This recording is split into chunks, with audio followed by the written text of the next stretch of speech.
Hi, I'm Camille F. Vilado. The 5 key affirmations for my future personal life are the following. What are really the 3 most important things in my life? Unang-una, si God. Kasi si God, siya ang dahilan kung ba't tayo nandito. Importante siya kasi parang may binabalik kang favor. Kasi, di ba, anong nararanasan mo ngayon, may ups man o may downs, mahal ka pa rin niya, di ba? So, bring back the favor.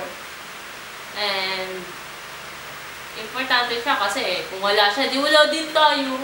Di ba? Pangalawa, ang family ko. Siyempre, isa din sila kung ba't ako nandito. Nalagaan nila ako. Sila ang nagpapaaral sa akin. Kaya yun, sobrang importante sila. And, it's one of my job na I'll bring back that favor na nagawa nila sa akin. At yung huling-huli is yung mga favor din na nabigay sa akin ng mga kaibigan ko. Sila yung, siguro kung may problema ako sa family, sila yung pangalawang pamilya ko. Sila yung nag-a-advise sa akin. Sila yung bibigay ng pagkain sa akin. Kung wala ako, kung walang makain, yun. Yun ko sila kamahal. Kaya importante sila. Second key affirmation ko, what are 2 things that could happen on the job that would cause me to resign? Unang-una, yung pressure. Negative pressure para sa akin. Kasi na-experience yan ng mama ko na instead na yung boss niya yung gumagawa ng trabaho niya, sa kanya binibigay yung trabaho niya. I mean, di ba? Parang unfair. Sana hindi ko maranasan yun. Kasi ayoko nun eh. Ayoko talaga nun kasi mayroon tayo, bawat tao naman may iba't ibang purpose dito. Ba't hindi nila gawin yung sa kanila, di ba? Yan na. Tapos, pangalawa sa dalawang bagay na yun, is siguro, ano ba? Yung oras. Kasi may mga bagay na hindi mo napapansin, mas mahalaga pa pala sa trabaho mo. Di ba? Di ba?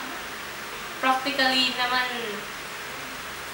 mas papahalagaan mo kung involve yung family mo kasi sa trabaho mo. Siguro kung mostly ganun yung nangyayari sa akin, mas gugustuhin ko pang mag-resign. Yan. Tapos, pangatlong affirmation ko, what kind of person do I consider unethical?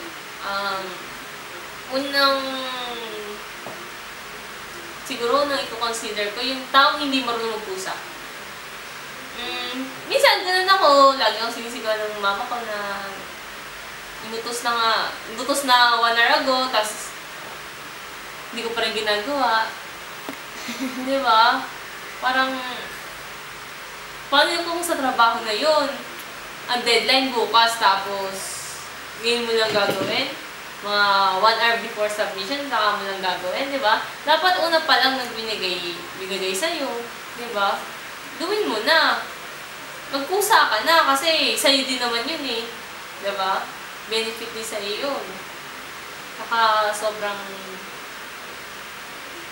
ano na yun, kung sa trabaho mo, malalala mo yung pagiging gano'n, di ba? Then, pang-apat is, what is my view of the money that I will earn from my work or profession? Pera, siguro, yan yung tinatawag ng achievement unlock.